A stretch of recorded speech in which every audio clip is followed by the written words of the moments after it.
ಹೌದು, ಚಿಕ್ಕಬಳ್ಳಾಪುರ ಎಂದರೆ ಬರ, ಚಿಕ್ಕಬಳ್ಳಾಪುರ ಎಂದರೆ ನೀರಿನ ಕೊರತೆ. ಇಂತಹ ಜಿಲ್ಲೆಯಿಂದಲೇ ಹೂವು, ಹಣ್ಣು, ಮಣ್ಣು, ಮರಳು, ತರಕಾರಿ ಸೇರಿದಂತೆ ಎಲ್ಲವನ್ನೂ ಪಡೆಯುವ ರಾಜ್ಯ ಸರ್ಕಾರ ಈ ಜಿಲ್ಲೆಗಳಿಗೆ ಶುದ್ಧ ಕುಡಿಯುವ ನೀರು ನೀಡುವಲ್ಲಿ ವಿಫಲವಾಗಿದೆ. ಅಲ್ಲದೆ ಈ ಜಿಲ್ಲೆಗೆ ನೀಡುತ್ತಿರುವ ತ್ಯಾಜ್ಯ ನೀರು ವಿಷಯುಕ್ತವಾಗಿದ್ದು ಈ ಭಾಗದ ಜನರು ಅನಾರೋಗ್ಯದಿಂದ ಬಳಲುವಂತಾಗಿದೆ ಎಂಬುದು ಪ್ರಜ್ಞಾವಂತರ ನೇರ ಆರೋಪ. ಎಷ್ಟೇ ಹೋರಾಟಗಳು ಮಾಡಿದರೂ, ಯಾವುದೇ ಸರ್ಕಾರಗಳು ಬಂದರೂ ನೀರಿನ ವಿಚಾರದಲ್ಲಿ ಮೊಂಡು ಕೈ ತೋರುತ್ತಿರುವುದನ್ನು ಖಂಡಿಸಿ ಇದೀಗ ಮತ್ತೊಂದು ಹೋರಾಟ ಸಿದ್ಧವಾಗುತ್ತಿದೆ. ಚಿಕ್ಕಬಳ್ಳಾಪುರದ ಪತ್ರಕರ್ತರ ಭವನದಲ್ಲಿ ಇಂದು ನಡೆದ ಸುದ್ದಿಗೋಷ್ಠಿಯಲ್ಲಿ ಚಿಕ್ಕಬಳ್ಳಾಪುರ ಜೀವಜಲ ಜಾಗೃತಿ ವೇದಿಕೆ ಅಧ್ಯಕ್ಷ ಹರೀಶ್ ಕೆ ರೆಡ್ಡಿ ಮಾತನಾಡಿ, ಶುದ್ಧ ನೀರಿಗಾಗಿ ಪಾದಯಾತ್ರೆ ಮಾಡಲಾಗುತ್ತಿದೆ. ಏಪ್ರಿಲ್ 7ರಂದು ಚಿಕ್ಕಬಳ್ಳಾಪುರ ನಗರದ ಬಿಬಿ ರಸ್ತೆಯ ಶನೇಶ್ವರ ಸ್ವಾಮಿ ದೇವಾಲಯದಿಂದ ಈ ಪಾದಯಾತ್ರೆ ಆರಂಭವಾಗಲಿದ್ದು ಜಿಲ್ಲಾಧಿಕಾರಿ ಕಚೇರಿವರೆಗೂ ನಡೆಯಲಿದೆ. ಎಚ್ಎನ್ ವ್ಯಾಲಿ ತ್ಯಾಜ್ಯ ನೀರು 3ನೇ ಹಂತದ ಶುದ್ಧೀಕರಣ ಮತ್ತು ಜಿಲ್ಲೆಗೆ ಶುದ್ಧ ನದಿ ನೀರು ನೀಡಲು ಒತ್ತಾಯಿಸಿ ಈ ಹೋರಾಟ ನಡೆಸುತ್ತಿರುವುದಾಗಿ ಅವರು ಹೇಳಿದರು. ಎಚ್ಎನ್ ವ್ಯಾಲಿ ತ್ಯಾಜ್ಯ ನೀರಿನಿಂದಾಗಿ ಜನರಿಗೆ ಅನಾರೋಗ್ಯ ಕಾಡುತ್ತಿದ್ದು ಈ ಕುರಿತು ಹಲವಾರು ಬಾರಿ ಸರ್ಕಾರದ ಗಮನಕ್ಕೆ ತಂದರೂ ಯಾವುದೇ ಕ್ರಮ ವಹಿಸದೆ ಸರ್ಕಾರ ನಿರ್ಲಕ್ಷ್ಯ ಮಾಡಿದೆ. ಹಾಗಾಗಿ ಸರ್ಕಾರದ ನಿರ್ಲಕ್ಷ್ಯ ಖಂಡಿಸಿ ಹೋರಾಟ ನಡೆಸಲಾಗುತ್ತಿದ್ದು ಸರ್ಕಾರ ಕೂಡಲೇ ಕ್ರಮ ವಹಿಸದಿದ್ದರೆ ಮುಂದಿನ ದಿನಗಳಲ್ಲಿ ಹೋರಾಟ ತೀವ್ರಗೊಳಿಸಲಾಗುವುದೆಂದು ಎಚ್ಚರಿಕೆ ನೀಡಿದರು.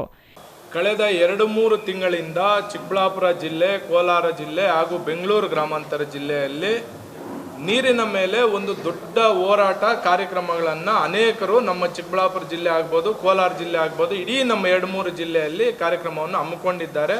ಸರ್ಕಾರಕ್ಕೆ ವಿವಿಧ ರೀತಿಯ ಸರ್ಕಾರಕ್ಕೆ ಗಮನ ಕೂಡ ತಂದಿದ್ದಾರೆ.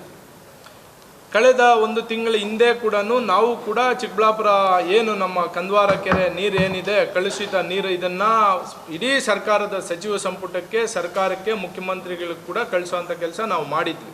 ಮಾಧ್ಯಮಗಳಲ್ಲೂ ಕೂಡ ವರದಿ ಮಾಡಿದ್ವಿ. ಅನೇಕ ಸೋಷಿಯಲ್ ಮೀಡಿಯಾ ಮುಖಾಂತರನೂ ಸರ್ಕಾರದ ಗಮನಕ್ಕೆ ನಾವು ತಿಳಿಸಿದ್ವಿ.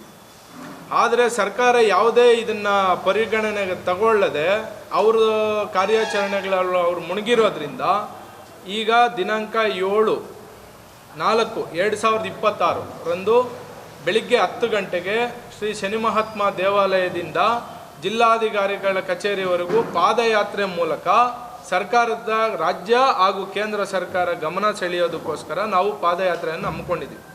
ಇತ್ತೀಚಿನ ದಿನಗಳಲ್ಲಿ ತಾವೆಲ್ಲರೂ ಗಮನಿಸಿರೋ ಹಾಗೆ ನಮ್ಮ ಚಿಕ್ಕಬಳ್ಳಾಪುರ ಏನು ಈ ಕಲುಷಿತ ನೀರಿನಿಂದ ಆಪಾದನೆಗಳು ಉತ್ಪಾದನೆ ಆಗಿದೆ, ಆಪಾದನೆಗಳು ಉತ್ಪಾದನೆ ಆಗಿದ್ದರೂ ಕೂಡ, ಅನಾರೋಗ್ಯ ಸಮಸ್ಯೆ ಆಗಿದ್ದರೂ ಕೂಡ ಸರ್ಕಾರ ಇದಕ್ಕೆ ಗಮನ ತಗೊಂಡಿಲ್ಲ. ಹಂಗಾಗಿ ನಾವು ಉಗ್ರವಾದ ಹೋರಾಟವನ್ನು ದಿನಾಂಕ 7ನೇ ತಾರೀಕು ಚಿಕ್ಕಬಳ್ಳಾಪುರ ಶನಿಮಹಾತ್ಮ ದೇವಸ್ಥಾನದಿಂದ ಪ್ರಾರಂಭ ಮಾಡಿ DC ಕಚೇರಿವರೆಗೂ ಹೋಗಿ ಮಾನ್ಯ ಪ್ರಧಾನಮಂತ್ರಿಗಳಾದಂಥ ಶ್ರೀ ನರೇಂದ್ರ ಮೋದಿ ಅವರಿಗೆ ಮತ್ತು ನಮ್ಮ ಕರ್ನಾಟಕ ರಾಜ್ಯ ಸರ್ಕಾರದ ಮುಖ್ಯಮಂತ್ರಿಗಳಾದಂಥ ಶ್ರೀ ಸಿದ್ದರಾಮಯ್ಯರವರಿಗೆ ಹಾಗೂ ಸಚಿವ ಸಂಪುಟದವರಿಗೆ ಮತ್ತು ಪಕ್ಕದ ಗಡಿ ರಾಜ್ಯ ಮತ್ತು ಆಂಧ್ರ ಪ್ರದೇಶದ ಮುಖ್ಯಮಂತ್ರಿಗಳಾದಂಥ ಶ್ರೀ ಚಂದ್ರಬಾಬು ನಾಯ್ಡುರವರಿಗೂ ಮತ್ತು ಉಪಮುಖ್ಯಮಂತ್ರಿಗಳಾದಂಥ ಶ್ರೀ ಪವನ್ ಕಲ್ಯಾಣ್ ಅವ್ರಿಗೂ ಕೂಡ ನಾವು ಮೆಮೊರಂಡಮ್ ಅನ್ನು ಕಳಿಸುವಂಥ ಕೆಲಸ ನಾವು 7ನೇ ತಾರೀಕು ಅದು ನಮ್ಮ ಚಿಕ್ಕಬಳ್ಳಾಪುರ ಜಿಲ್ಲೆಯ ಜಿಲ್ಲಾಧಿಕಾರಿಗಳ ನೇತೃತ್ವದಲ್ಲಿ ನಾವು ಕಾರ್ಯಕ್ರಮವನ್ನು ಹಮ್ಮಿಕೊಂಡಿದ್ದೀವಿ.